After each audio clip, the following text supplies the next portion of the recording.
Once upon a time, in the sun-drenched land of Vijaya, there lived a king with a grand dream, Chế Mân, Jaya Simhavarman III. He was not the first ruler to expand his realm with the sword, but he was the first to open a new era with his heart and patient diplomacy.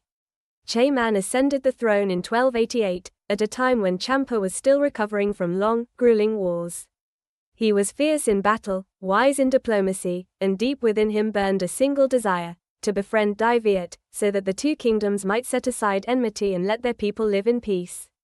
To that end, he offered two provinces O and Lai, stretching from Quang Tri to Thuathin, in exchange for the hand of a princess from Viet, Huyền Trân, daughter of Emperor Tran En Tong and sister of the reigning monarch, Tran Un Tong. She was a noble princess, born in a palace, raised amidst poetry, philosophy, and virtue. But destiny did not call her to dream, it called her to weave the fabric of history. And so, in 1306, a fleet of Champa ships sailed north, carrying her back to the southern kingdom, where she became Queen of Champa. Their marriage, though not born of love, was remembered as a symbol of sacrifice, diplomacy, and a tragedy that struck just a year later.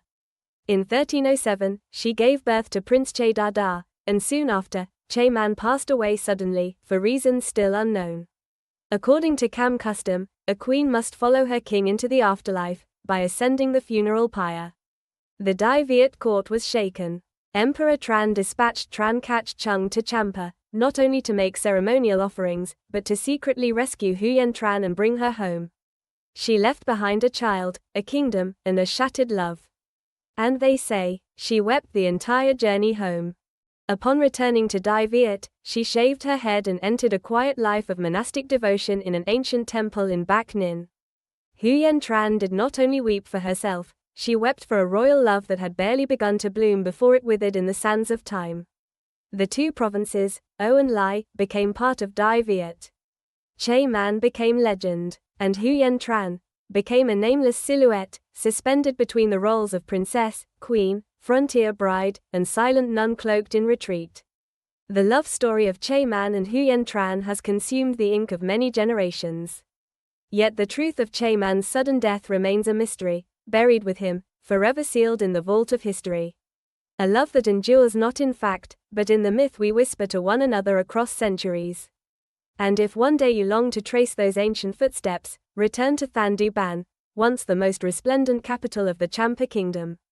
There, the stones still burn with the memory of Chế Mân's steps. The wind still sighs through the towers, like the breath of Huyền Trân's sorrow. The story remains unfinished, the promise never fully spoken, and each brick still bears the scars and hopes of two civilizations intertwined. Do not just read history, stand in its presence.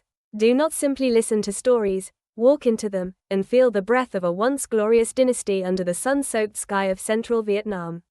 Let every footstep upon those ancient stones become a bridge, between present and past, between legend and the living.